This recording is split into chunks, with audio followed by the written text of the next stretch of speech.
이 시간 우리 다 같이 말씀 나누겠습니다. 함께 나누실 말씀은 하나님 나라를 위한 우리의 기도, 하나님 나라를 위한 우리의 기도라는 제목으로 함께 말씀 나누도록 하겠습니다. 우리가 지난 시간에 주기도문을 열면서 하나님의 나라가 임하게 해달라는 그것을 위해서 기도하라는 그 주님의 가르침을 들었습니다. 그런데 이 하나님의 나라가 임하는 것은요, 절대로 천사들을 통해서 하나님 나라가 임하지 않아요. 하나님의 나라가 임하는 것은 이 땅에 살아가는 우리를 통해서 하나님의 나라가 임하는 거예요. 하나님께서 그렇게 정하셨어요. 하나님은 우리를 통해서 이 땅에 임재하시기를 하나님이 그렇게 정하신 겁니다. 동안으로 굉장히 한동안 유명했던 그 배우 최강희 씨의 간증 영상이 있는데요, 그 영상을 들어보니까 그녀는 어릴 때부터 고민이 뭐였었냐면, 언제 다 살지? 그러니까 언제 내 삶이 끝나지? 이게 자기 고민이었다고 해요. 꿈도 없었고, 오늘 죽나? 아니면 내일 죽을 수 있나? 이 생각만 했다고 해요. 그러니까 우리 입장에서는 너무 이해가 안 가죠. 아니, 배우로서 유명해졌고 많은 사람의 사랑도 받고 그것 때문에 부도 얻었는데 왜 맨날 죽을 생각을 할까? 우리가 알지 못하는 무슨 사정이 있을까? 이해가 안 되죠. 그러니까 그분이 말하는 게 뭐냐면, 배우가 되어서도 많은 인기를 누리긴 했는데 사람들이 없는 혼자 된 세상 속에서 공허함과 외로움에 쩔어 살았다는 거예요. 그러니까 저 사람이 무슨 고난이 있겠나 싶지만 내가 모르는 고난이 각자에게 다 있는 거예요. 각자가 느끼는 고난이 최대치의 고난인데 배우들은 그런 것 같아요. 그러니까 사람들한테 보여주는 모습과 실제 내 모습의 괴리가 너무 커서 내가 들키면 안 된다는 그 두려움이 너무 심할 것이고, 사람들 앞에 나가지 못하는 고립된 생활이 얼마나 힘들겠어요. 그래서 그것을 해결하기 위해서 이제 결국에는 술, 담배에 집착을 했는데, 그것도 나중에는 너무 심각한 중독이 되어서 하루라도 안 피고 안 마시면 몸이 떨렸다는 거예요. 그 정도로 이제 금단 현상이 심해질 정도로 깊이 중독이 된 겁니다. 그런데 이제 이런 분이 결국엔 살기 위해서 누군가의 소개로 교회라는 것을 가게 되었고, 그곳에서 어느 날 기도 중에 하나님의 나라가 그 자매에게 임한 거예요. 그리고 그날로부터 시작된 변화 끝에 술과 담배로부터도 자유함을 얻게 됐다고 그렇게 고백을 했습니다. 여러분, 아버지의 뜻이 이 땅에서 이루어지기를 구하는 것은 이 땅에서 겪는 온갖 어려움에도 그게 그 기도가 적용돼야 되는 거예요. 내가 스스로 병들어서 죽어가고 있다는 것을 알고 있던 최강희 씨는 그러면 어떤 기도를 했겠습니까? 하나님의 나라가 그 자매에게 임했는데 그럼 그 고통 가운데 어떤 기도를 했냐라는 거죠. 또 우리는 하나님 나라가 임하기 위해서 어떤 기도를 해야 되겠습니까? 오늘 첫 번째로 일용할 양식을 위하여 기도하라고 하십니다. 11절입니다. 오늘 우리에게 일용할 양식을 주시옵고. 여러분, 주기도문의 한 가운데에 어떤 기도가 있냐면 일용할 양식이에요. 그런데 성경은 한 구절도 빼놓고 읽으면 안 돼요. 한 단어도 우습게 여기면 안 돼요. 양식을 달라고 했는데 그 양식이 어떤 양식이냐면 일용할 양식이에요. 여러분, 현재 일용할 양식을 구하고 12절에는 과거에 죄 지은 자를 사해 줄 것을 구하고 13절에는 미래에 시험에 들지 않도록 기도하라 라고 구하셨어요. 그러니까 이 세 개가 다 구하는 기도인데, 구하는 기도를 할 때 제일 먼저 구해야 될 게 뭐냐면 현재 내 삶의 양식이에요. 이게 첫 번째. 그러니까 우리가 구해야 될 게 굉장히 많잖아요. 그런데 하나님이 말씀하시는 게 뭐냐면 가장 첫 번째로 먹을 양식을 구하라는 거예요.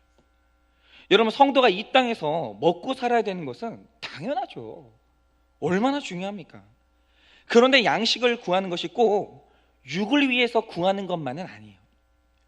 여러분, 루터는요, 음식과 건강과 나라와 집과 날씨와 가족, 모든 것은 우리의 영적인 평안함을 유지해 주는 것이기 때문에 이것을 구하는 게 의미가 있다라고 했어요. 여러분, 이게 단순히 기복이 아니에요. 여러분, 우리 삶 가운데 이 불안하지 않게 주거를 구하고 하나님 앞에 먹을 것을 구하는 것은 내가 편안하게 영적 생활을 할 수 있는 아주 중요한 조건이에요. 중요합니다. 여러분, 일용할 양식이 있어야 오늘도 우리가 집중하고 힘을 낼 수가 있는 거예요.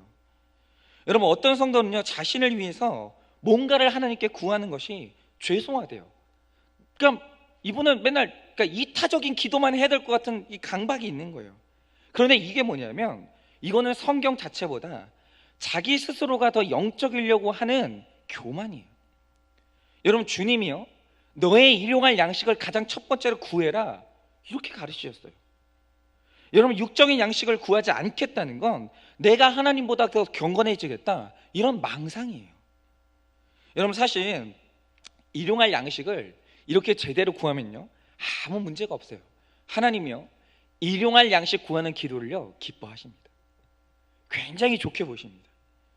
여러분, 주님은 우리에게 일용할 양식을 구하라고 하시는데, 그런데 여기서 문제가 되는 게 뭐냐면, 우리가 이 기도가 정말 하나님 뜻대로 하는 기도를 넘어서서 정욕으로 나아가서 갑자기 하나님께 월용할 양식을 구하고 연용할 양식을 구하는 게, 그게 탐욕이고 거기서부터 문제가 생기는 거예요. 여러분, 오늘 우리에게 먹을 것이 있고 오늘 내가 거할 것이 있다면 내일은 주님께 맡기고 가야 되는 거예요. 그렇지 않으면 사명 감당이 안 돼요. 그렇지 않으면 하나님 앞에서 베푸는 삶이 안 돼요. 그런데 현재에 만족하지 못하고 미리 이렇게 다음 달을 걱정하고 내년을 걱정하고 심지어는 오지도 않은 노년을 걱정하면서 더 좋은 것과 더 많은 것을 구하니까 그게 하나님 앞에 문제가 된다라는 거예요. 여러분, 잠언서 30장 8절 9절을 보면 이런 기도문이 나옵니다. 나로 가난하게도 마옵시고 부하게도 마옵시고 오직 필요한 양식으로 내게 먹이시옵소서. 혹 내가 배불러서 하나님을 모른다, 여호와가 누구냐 할까 하오며, 혹 내가 가난하여 도적질하고 내 하나님의 이름을 욕되게 할까 두려워함이니이다. 이게 이제 아굴의 기도인데요, 그가 두려워하는 게 뭐냐면, 양식이, 일용할 양식이 있으면 하나님께 의지하기 딱 좋아요. 그런데 너무 많아서 하나님을 모른다 할까, 너무 없어서 하나님을 원망할까, 이 양식의 문제로 그는 언제나 걱정을 했던 거죠. 여러분, 베스트셀러 작가인 조승현 작가가 있어요. 그 굉장히 좀 영민하게 생긴 분인데, 이분은 한 번은 자기 어머니에 대해서 얘기를 한 적이 있어요. 어떤 얘기냐, 이분이 이제 유럽에서 이제 유학 생활을 했는데, 그 당시에 이렇게 유학을 출발할 때는 집에 돈이 많았어요. 그런데 갑자기 아버지 사업이 망하면서 모든 지원이 다 끊겼어요. 모든 지원. 그러니까 들어와서 국내에서 공부하던가 보내줄 돈이 없으니까 네가 버텨봐라, 둘 중에 하나를 택해라 말씀을 하신 거예요. 그래서 이날부터 이 사람이, 이 조승현 작가가 이 외국에서 버티려고 한 게 뭐냐면 이거였어요. 자기한테 있는 돈으로 일단 쌀이랑 고추장 큰 통 하나를 샀어요. 그리고 어떻게 했냐면 1년 동안 밥을 한 다음에 고추장하고 비벼 먹으면서 1년을 버텼대요. 그러면서 그 헝그리 정신이 있는 가운데서 책을 썼는데 그 책이 대박이 난 거예요. 베스트셀러가 된 거예요. 그러면서 갑자기 빈곤했던 삶에 또 엄청난 일세가 들어오는 거죠. 그런데 그분이 말한 게 뭐냐면, 그 돈을 너무 어린 나이에 벌었대요. 그래서 이것저것 해보고 싶은 거 다 하다가 그 돈을 다 날렸다는 거죠. 그래서 이게 시간이 지나고 나니까 이게 너무 후회가 되는 거예요. 그래서 이제 어머니한테 한 말이 뭐냐면, 어머니, 내가 그때 그 돈으로 미래를 생각해서 아파트나 땅을 좀 사둘 걸 그랬다고, 내가 왜 안 그랬는지 너무 후회가 된다고 그랬다는 거예요. 그런데 그때 역시 이래서 이 부모의 역할이 너무 중요해요. 그때 이 조승현 작가의 어머니가 뭐라고 했는지 아십니까? 그 돈 너 남기지 않고 다 쓰기를 너무 잘했다는 거예요. 왜냐, 만약 네가 그 젊은 날에 아파트라도 하나 사놨으면 네가 그 돈을 믿고 얼마나 나태해졌겠냐라는 거예요. 그리고 오히려 네가 그 좋은 책을 쓴 게 돈 없었던 절박한 시절 아니냐고. 절박한 데서 최고의 능력이 나오는 건데 네가 지금 땅이라도 하나 사놨으면 네 미래는 없는 거라고. 그러니 지나간 돈에 미련 갖지 말고 오지 않은 미래도 걱정하지 말고 오늘 최선을 다해서 살면 되는 거라고. 그렇게 말씀을 해주셔가지고 그날부로 모든 지나간 이 돈들에 대해서 미련을 털고 오늘 다시 새롭게 돈에 대한 관념을 갖고 살아간다는 거예요. 그러니까 자녀의 인생에는 이런 부모가 제일 큰 재산 같아요. 정말 훌륭한 부모님 아닙니까? 그런데 대부분의 사람들이 배우지도 않았는데 너무너무 잘하는 전공이 뭡니까? 그게 내일에 대한 걱정이에요. 여러분, 내일을 하나님께 맡기고 오늘 것만 구하려고 하니까 그게 너무 힘들어요. 우리는요, 걱정이 탑재되어 있는 우리는요, 그게 제일 힘들어요. 이거 하라고 하면요, 걱정이 많은 사람은 이게 비현실적인 말로 들려요. 그러니까 일용할 양식을 구하는 것이 최고의 믿음이에요. 왠지 아세요? 이게 걱정 많은 사람한테는 제일 어렵거든요. 여러분, 오늘 내 걱정을 내려놓고 일용할 양식만 구하는 것만큼 하나님께 값어치는 믿음이 없다는 거예요. 저는 이제껏 다른 건 몰라도 제 자신이 물질에 있어서만큼은 욕심이 없다고 착각하면서 살았어요. 그런데 어느 날부터 이렇게 아버지한테 편애를 당했다고 외치는 제 불평의 내용을 본 적이 있어요. 그런데 보니까 뭐에 대한 불평이냐면 시간에 대한 불평이나 애정에 대한 불평이 아니라 아버지가 우리보다 형한테 더 많은 물질을 쏟아부었다. 나는 다니지 못한 학원을 형만 보내줬다. 나는 갖지 못했던 것을 형만 가졌다. 이게 제 상처와 불평의 내용이더라고요. 그런데 왜 많은 불평의 내용 중에 물질이 제게 상처가 됐겠습니까? 당연히 제가 아버지에게 사랑보다 물질을 더 원했기 때문이에요. 그래서 제가 한 번에 이제 양육을 받는데 저를 양육해 주시는 분하고 이제 대화를 하는데 딱 그러는 거예요. 저는 뭐 그렇게 큰 차나 뭐 이런 거는 필요가 없다고, 별로 관심이 없다고. 제가 그렇게 얘기하니까 그분이 딱 잘라 하는 말이 그거예요. 그거는 목사님 나이가 젊어서 그래요. 목사님이 나이가 더 많아져서 나중에 사람들이 저 나이 되도록 저런 차를 타고 뭘 했노, 이런 말 들으면 목사님도 차에 대한 욕심이 생긴다고. 없다고 하지 마시라고. 목사님은 차에 대한 욕심이 있고 돈에 대한 욕심이 있는 분이라고. 그런데 나중에 되니까요, 그게 인정이 되는 거예요. 여러분, 돈이 우상이 되는 것은요, 돈이 있고 없고 하고는 아무 상관없어요. 돈이 있는 사람은 뭐 돈에 대한 관심이 없겠습니까? 절대 그렇지 않아요. 여러분, 없다고 인색한 것도 돈이 우상이기 때문이고, 있다고 낭비하는 것도 돈이 우상이기 때문이에요. 여러분, 있어도 없어도 돈에 자유한 사람은 인색하거나 낭비하지 않아요. 여러분, 오늘 주시는 일용할 양식에 만족하는 사람, 돈에 집착하지 않는 사람이 돈에 대해서 자유한 사람이에요. 여러분, 걱정 없이 일용할 양식만 구하는 기도 하실 수 있겠습니까?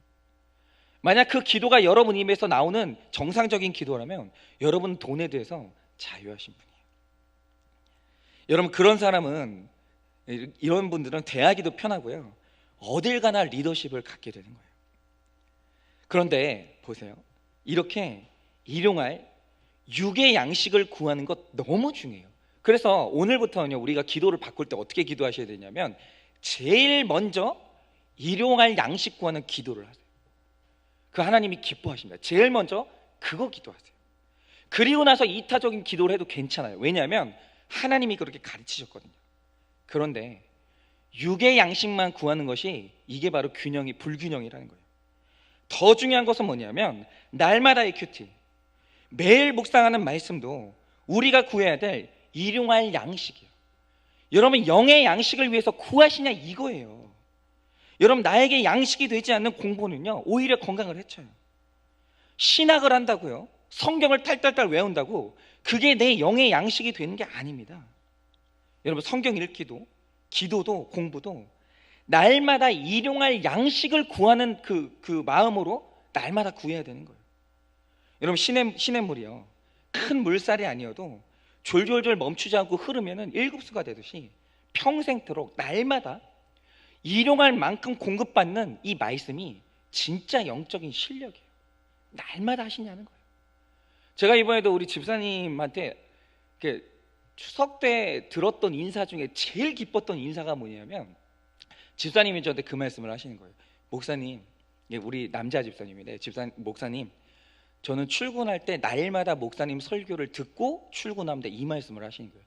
그게 너무 기쁜 거예요. 왜냐하면 그 쌓이거든요. 그건 실력이 되거든요. 그런데 내가 뭔가를 가르치겠다고 욕심을 내니까 신학을 해도 영적인 양식이 못 되는 거예요. 여러분, 저도 신학 공부했습니다. 얼마나 많이 했냐면, 학부를 대학을 들어가서 신학대학을 4년을 했고, 신학대학원을 3년 했고, 그래도 2년 동안 또 공부하고, 그 다음에 스터디 그룹으로 6년 하고, 대충 하지 않고 정말 열심히 했습니다. 그러나 그 대단한 신학 지식은요, 제 죄를 보게 하지도 못했고, 제 문제를 해석해 주지도 못했고, 삶의 변화를 끌어내지도 못했어요. 왜냐하면 그게 나를 비추기 위한 내 양식이 아니라 오로지 남을 가르치겠다고, 성공하겠다고 지식으로만 공부했거든요. 여러분, 저를 진짜 살린 것은 그날 주시는 큐티 말씀이었어요. 여러분, 제 자신이 말씀으로 회복되고 나니까 제가요, 이게 큐티는요 즐기려고 하는 게 아니에요. 그건 고난이 없는 삶이에요. 여러분, 큐티는요 깨달으려고 하는 게 아니에요. 제가 큐티를 해보니까요, 큐티는요 살려고 하는 거예요. 죽지 않으려고. 날마다 말씀에 양식이 없으면 제가 죄 짓다가 지옥 갈 것 같아가지고 큐티하는 거예요. 제가 지금도. 그런데 이렇게 날마다 큐티했더니 이제는 저만 살 뿐 아니라 다른 사람도 살리는 일에 미력하게나마 쓰임을 받는 것 같습니다. 정말 감사한 것은 이번 추석 때 유튜브 구독자가 1000명을 넘었습니다. 저만 기쁜가요? 네. 하여튼 뭐 그렇게 됐어요.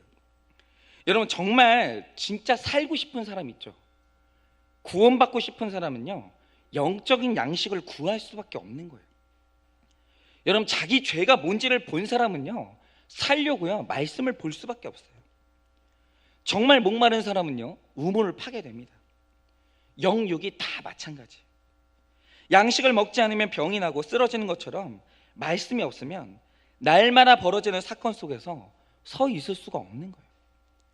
여러분, 우리가요 딱 하루만 말씀을 안 받아요 죄를 지을 수밖에 없기 때문에 우리는 절박한 마음으로 일용할 양식을 구하고 공급받아야 돼요.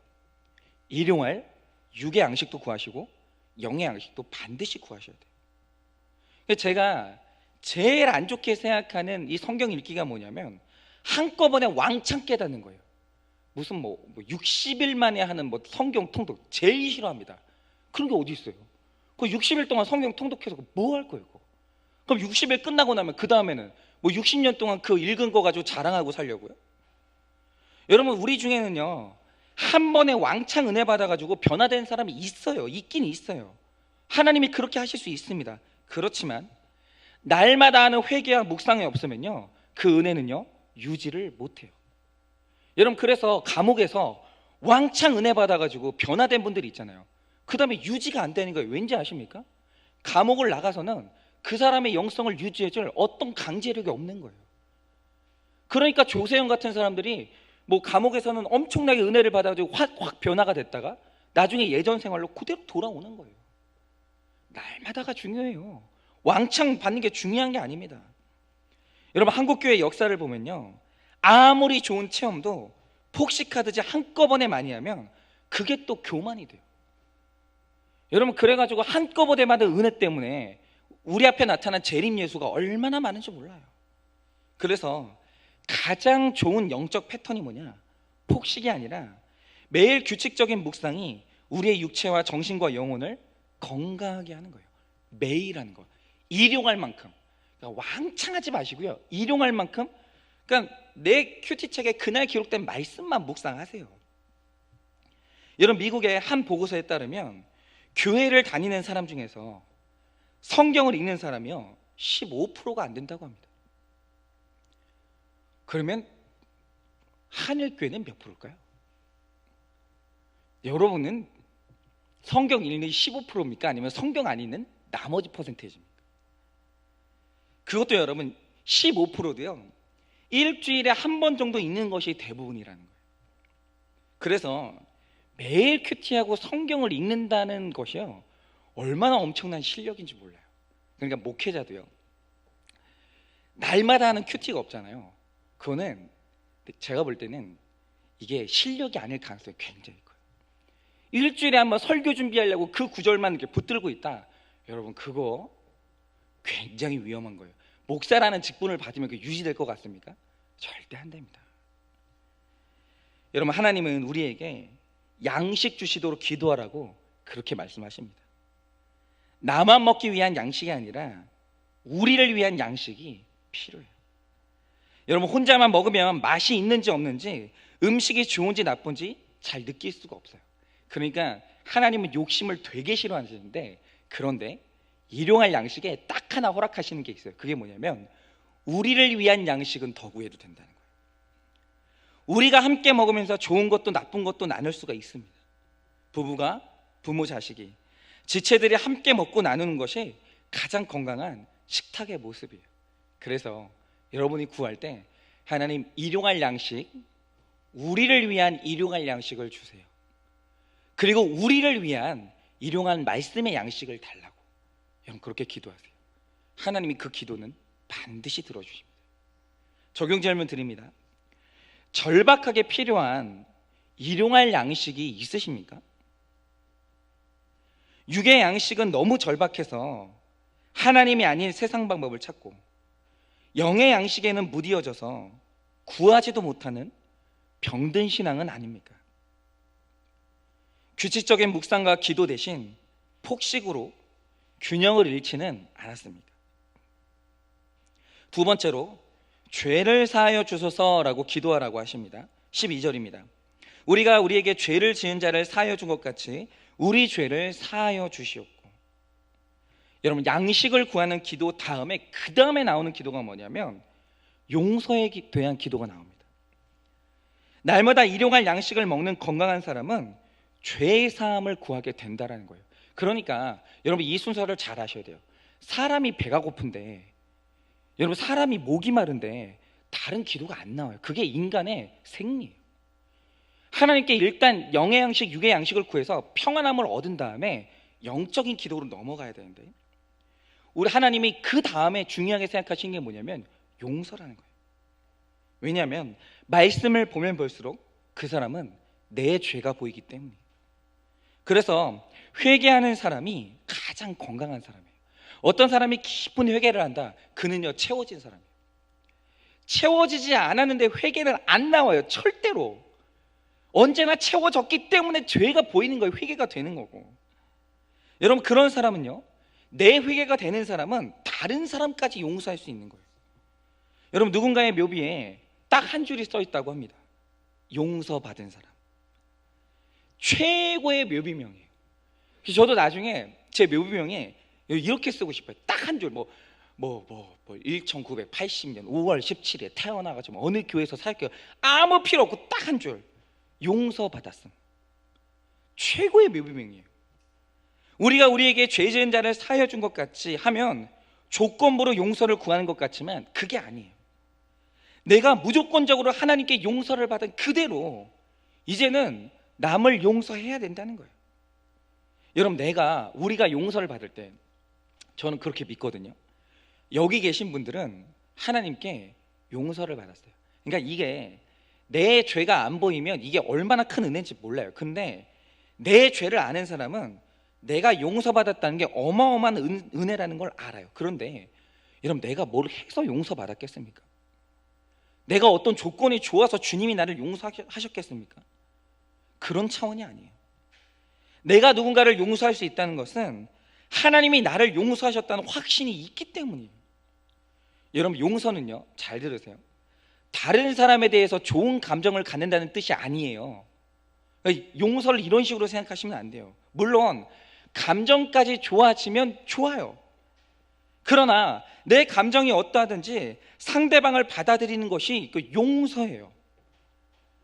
제가 미국의 법정은 가끔 법정 내용을 카메라로 찍어서 공개를 하더라고요. 그런데 게리 리치웨이라는 사람이 있는데, 이 사람이 판결을 받기 직전에 판사가 피해자 가족들한테 하고 싶은 말을 하라고 했어요. 그래서 사람들이 돌아가면서 막 그 사람을 저주하죠. 용서가 안 되는 거죠. 그런데 어떤 할아버지가 나와서 하시는 말씀이 뭐냐면 딱 그거였어요. 내가 당신을 용서한다. 진심으로 오늘부터 기도하는 것은 당신이 천국 가기를 위해서 내가 기도하겠다. 최소한 당신은 나한테만큼은 용서받았다고. 근데 그때 그 연쇄살인마가요, 그때 그 소리를 듣고 울음을 터뜨리는 거예요. 그런데 그분이요, 이 사람을 용서하면서 좋은 감정을 가졌겠습니까? 그게 아니에요. 그러나 좋은 감정을 갖지는 못하지만 나를 용서하신 하나님을 믿고 이 사람을 받아들이는 거예요. 여러분 그런데 누군가를 용서하라는 것은 죄를 지었는데 그 죄를 그냥 넘어가라는 게 아니에요. 죄를 저지른 후에 그냥 넘어갈 수 있는 사람은 없어요. 우리에게 그럴 능력도 없습니다.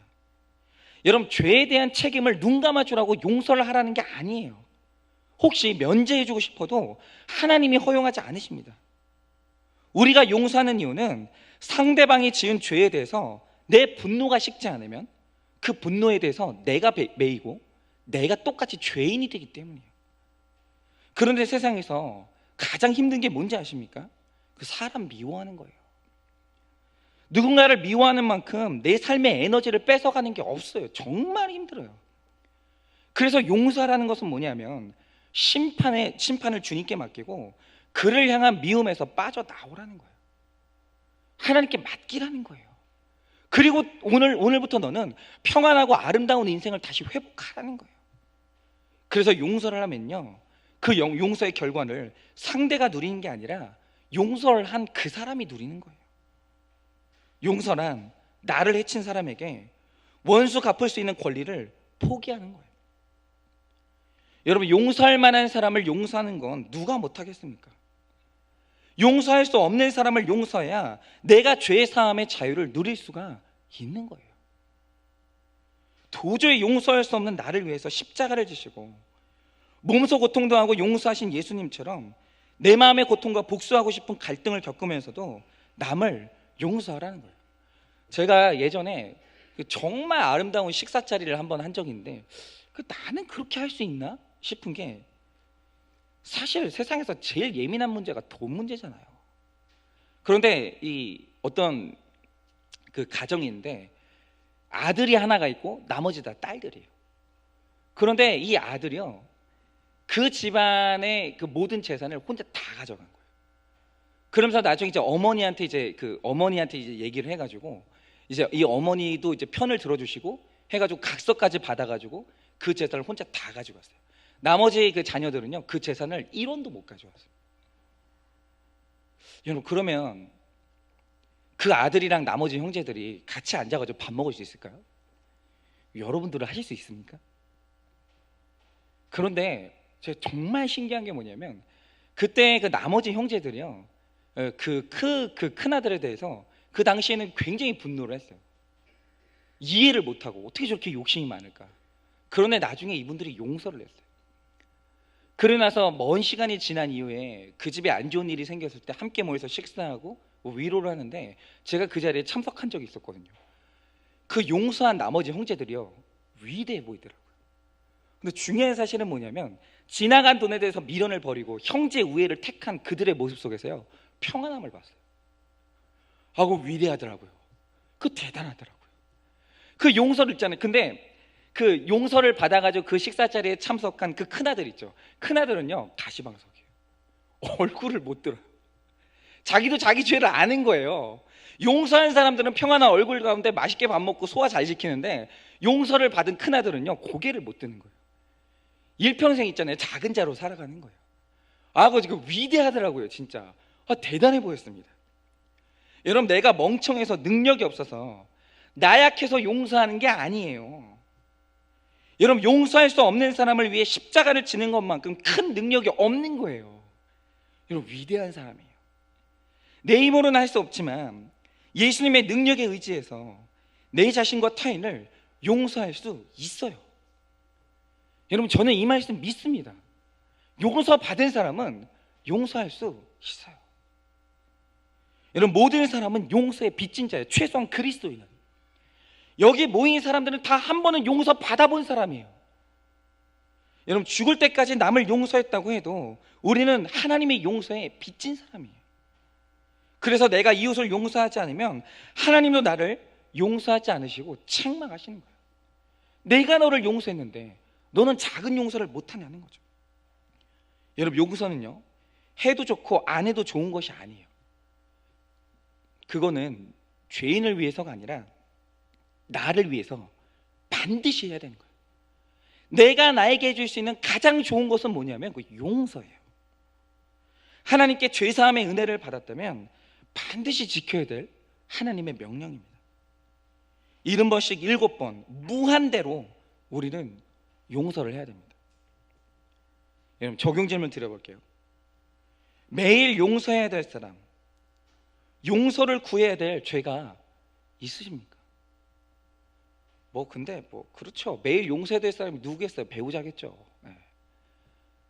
자녀 아니면 배우자 아니겠어요? 용서가 되십니까?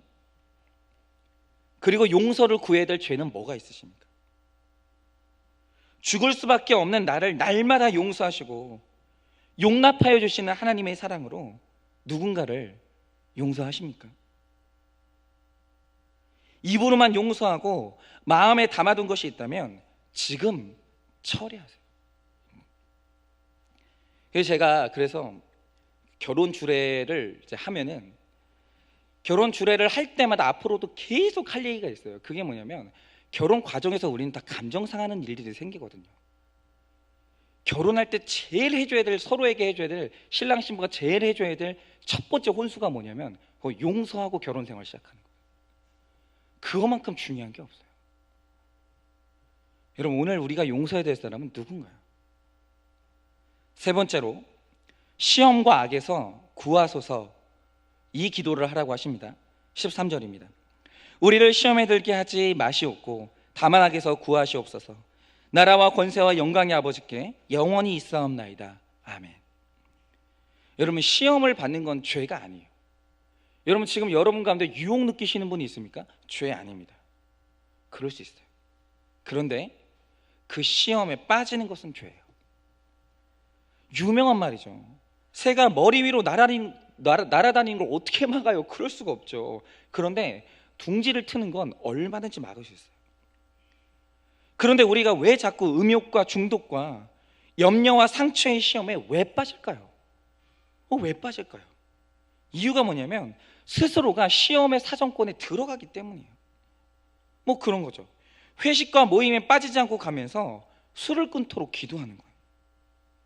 음란 사이트에 계속 접촉하면서도 음욕의 시험에 들지 않도록 기도하는 거예요.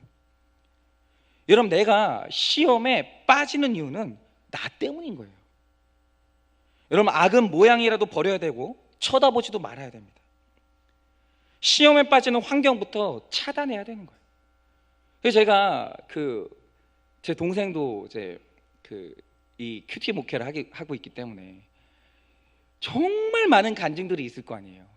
그래서 저도 동생도 이번에 추석 때 만나가지고 여러 간증들을 나눴어요. 근데 그러다 보니까는 이제 제일 많이 나오는 게 요즘에는 부부간에 이제 외도 문제가 참 많아요. 그래서 제가 그 얘기를 듣고 아내랑 이제 추석 때 이제 이렇게 차를 타고 이렇게 가면서 차 안에서 계속 그 얘기를 했어요. 이게 당신은 이렇게 시험에 빠질 때가 없냐? 이렇게 누군가에게 마음을 뺏겨 본 적이 없냐? 결혼 후에 그래 본 적이 없냐? 저랑 아내랑 계속 그 얘기를 이제 나누는 거예요. 여러분, 정말 우리가 이런 얘기를 오픈하고 나누면서 시험에 빠질 수 있는 모든 가능성을 다 차단해야 되는 거예요. 한때 웹사이트를 통해서 이 동창색 찾기가 유행을 하면서 안 좋은 현상이 많이 일어났다는 거죠. 얘 친구라는 이름으로 남녀가 만났다가 불륜에 빠지는 일들이 그렇게 많았다는 거예요. 그래서 그냥 우리 하늘교회는요, 딱 이렇게 정할게요. 그게 뭐냐면 남녀 간의 친구는 없어요. 그런 거는 없는 거예요. 그냥 우리는 어릴 때부터 쭉 봤어요. 없는 거예요. 남녀 간의 친구가 없어요. 그렇게 그냥 정하시면 좋을 것 같아요. 여러분, 우리는 99%도 아니고 100% 죄인입니다. 아니, 친구를 만나는데 왜 남의 사회생활을 만느냐? 이러지 마세요. 여러분, 건강하게 만나고 있어도 내 옆에서 배우자가 싫어하고 누군가 지적하면 딱 그만둬야 돼요. 만나지 말아야 돼요. 아니, 그러기 전에 먼저 결혼한 이성과는 개인적인 만남을 안 가져야 됩니다. 제가 예전에도 말씀드렸죠. 이게 진짜 이게 가능한가 싶은데, 얼마 전에 셋을 낳은 여성이 동창회에 갔대요. 그런데 총각이었던 남자 동창이랑 바람이 났는데 그 길로 아이 셋을 버리고 그 남자랑 새 살림을 차렸다는 거예요. 근데 여러분, 이게 가능합니까? 남자는 총각이고요, 여성은 아이 셋을 낳은 유부녀예요. 근데 왜 빠질까? 이해 안 될 것 같죠? 다 빠져요. 왜냐하면 사람이 사람한테 빠지는 이유가 다양한데, 남녀 간의 불륜으로 빠지는 가장 무서운 감정이 서로에 대한 동정심이거든요. 저 남자 불쌍해서 빠지고, 저 여자 불쌍해서 빠지고, 우리 남편은 365일 지나가도 손 한 번 안 잡아줘. 너 어쩌면 그러고 사니? 그러다 빠지는 거예요. 우리 아내는 나를 있잖아, 돈 버는 기계로 생각해. 어머 그런 여자가 다 있니? 얼마나 힘들이. 그러다 빠지는 거예요. 아, 왜 남의 여자를 위로하고 난리예요? 남의 남자를 왜 위로해? 자기가 각자가 위로하면 되는 거지. 여러분, 아무리 좋은 취지라도 남녀 간에 선을 넘지 말아야 되는 것은 우리의 연약함과 죄성을 생각할 때 아무리 강조해도 지나치지 않아요. 어떤 만남이라도 아내가 싫어하고 이 남편이 싫어하면 그냥 뚝 끊어야 되는 겁니다. 그러나 무엇보다도 시험에 빠지지 않으려면 구체적으로 내 시간을 거룩한 곳에 헌신해야 돼요. 그러니까 시간을 주지 말아야 되는 거예요. 시간이 많으니까 자꾸 여기저기 들여다보게 되는 거예요. 나의 시간과 물질을 적극적으로 거룩한 데 써야 시험에 안 빠질 수가 있는 거예요. 그렇죠. 바람 피는데 돈 필요하고 시간 필요하거든요. 거룩한 데 바쁘면 그럴 수가 없어요. 예전에 제가 어떤 일이 있었냐면, 이분이 경찰대를 나와서 이 승승장구란 대단한 분이에요. 그런데 여러분, 이게 사람이 제복을 입잖아요. 그렇게 멋있어요. 그러니까 이분이 제복을 입고 어느 날 술집을 갔다가 한 술집 여성이 이분한테 반한 거예요. 그러니까 또 이제 관계가 깊어지면서 급기야 이 가정이 있는 유부남이 이 여성과 정식으로 사귀기로 했어요. 그런데 사귀기로 한 그 주에 교회를 가니까 갑자기 교회에서 이분을요 목자로 임명을 했어요. 그런데 내가 정식으로 불륜 관계를 맺은 그 주에 교회에서 나를 목자로 임명하니까 이게 아무리 봐도 우연이 아닌 거예요. 그래서 이분이 회개하고 그냥 자꾸 그 여자가 생각날 때마다 더 바쁘게 목자 활동을 하면서 영혼들의 신경을 썼다는 거예요. 그러니까 이제 시간이 없어가지고 불륜을 못 저지르겠다는 거죠. 그러니까 술 끊어라, 담배 끊어라, 음란 사이트 들어가지 마라, 말할 필요가 없는 거예요. 뭐 말하면 안 갑니까? 이것보다는 교회 가자, 예배 드리자, 큐티하자, 목장 모임 같이 가자, 이러는 게 훨씬 효과가 빨라요. 그냥 몸을 가지고 교회를 데리고 다니는 거예요. 그러니까 남자들 여자들이 제일 미련한 게 뭐냐면, 이번에도 이제 추석에 이제 뭐 이렇게 어디 이제 돌아다니잖아요. 남자나 여자나 있잖아요, 그렇게 분류하는 사람이 많은 거예요. 지나갈 때 있잖아요, 자기 남편 얘기하는 게 아니에요, 자기 아내 얘기하는 게 아니에요. 사람들이 있잖아요, 우리가 모르는데 애인이 한두 명 없는 불신자는요 거의 없대요. 다 바보래요. 그렇게 많대요. 여러분, 그래서 있잖아요, 세상에서 제일 미련한 사람이 뭐냐면 교회를 열심히 나가는 여자를 핍박하는 남자가 제일 미련한 거예요. 교회 열심히 나가면서 있잖아요, 교회 사역 열심히 하는 남자를요 가정에 신경 안 쓴다고 뭐라고 하는 여자만큼 미련한 여자가 없는 거예요. 여러분, 교회가 세상에서 제일 안전해요. 그나마. 그렇지 않습니까? 일단 우선 데리고 나오라는 거예요. 여러분, 거룩한데 시간 쓰고 이제 돈이 없으면요, 그러면은 이 음란한 것을 끊을 수 있다는 거죠. 우리 힘으로는 어떤 중독과 죄도 끊을 수 없기 때문에 시험을 피할 수 있는 환경으로 적극적으로 들어가야 돼요. 그 구조 속으로. 지금은 우리가 이제 그렇게 하지 못하고 있지만, 교회가 정상화가 되고 하면은 그 구조를 만들어서 우리가 거룩한데 바쁘면 돼요. 그러면요, 거룩한데 바쁘고 거룩한데 돈 쓰는 곳, 그 가정은요 쓸데없는 일이 일어날 시간이 없는 거예요. 그 구조를 만드는 게 가장 중요하다는 거죠. 적용 질문 드립니다. 반복적으로 빠지는 시험과 악은 무엇입니까? 중독되어 내 힘으로 끊을 수 없는 것도 사실이지만, 나 자신을 시험받는 환경에 방치해 두는 건 아닙니까? 여러분, 하나님 나라가 임하는 것은 어려운 일이 아니에요. 하나님은 이미 내 약함을 아십니다. 그리고 내 죄도 아세요. 내 아픔과 고통을 다 알고 계세요. 그저 주님께 나아가 아까 제가 말한 이 최강희 씨처럼, 여러분, 이분이 교회를 나가서 하나님이 있다고 하니까 기도를 한번 해보라고 했다는 거예요. 그런데 여러분, 교회를 처음 나간 연예인이 무슨 기도를 할 줄 알겠어요? 너무 힘드니까 기도를 한 게 딱 하나였다는 거예요. 살려주세요. 이 얘기만 했다는 거죠. 여러분, 이게 기도예요. 좋은 기도예요. 정말 죽을 것 같아가지고 기도한 게 뭐냐면 살려주세요, 이거였어요. 하나님이 오늘도 그 기도를 기다리고 계신다는 거예요. 그때 이 기도 가운데 하나님의 나라가 임하는 거예요. 내 인생에도 주님의 나라가 임하고 주님이 통치하시는 인생이 되게 해달라고. 그러면 주님이 다스리는 하나님의 나라가 오늘 임하게 되는 거예요. 그런데 우리 중에는요, 하나님의 나라가 임하지 않기를 바라는 사람이 정말 많아요. 하나님의 나라가 임하면 내 음란을 끊어야 되잖아요. 하나님의 나라가 임하면 집을 두 채, 세 채 갖고 싶은데 못 가지게 할 것 같은 거예요. 나는 더 가져야 직성이 풀리는데 하나님의 나라가 임하면 나누라고 하는 거예요. 여러분, 그래서요, 하나님의 나라가 임하는 걸 싫어하는 사람이 있어요. 있어요. 왜 없겠습니까? 내가 구하지 않는 거예요. 오늘이라도 당장 내가 진심으로 하나님의 나라를 구하면요, 하나님의 나라는 그 사람, 그 가정에 임해요. 왜 아니겠습니까? 하나님이 오늘도 그 기도를 간절히 기다리고 계시는데, 여러분, 혹시 용서하는 게 싫어서 하나님의 나라를 구하지 않고 있습니까? 여러분, 내 힘이 아닌 주님이 주시는 힘으로 사랑하고 용서하고 죄를 이길 힘을, 하나님의 나라가 임하면 하나님이 그 모든 힘을 주시는 거예요. 그러니 오늘 두려워하지 마시고 죄와 하나님 중에 하나님을 선택하세요. 하나님이 반드시 우리 삶을 책임지시고 그 아름다운 통치 가운데 우리를 거룩으로 이끄실 줄 믿습니다.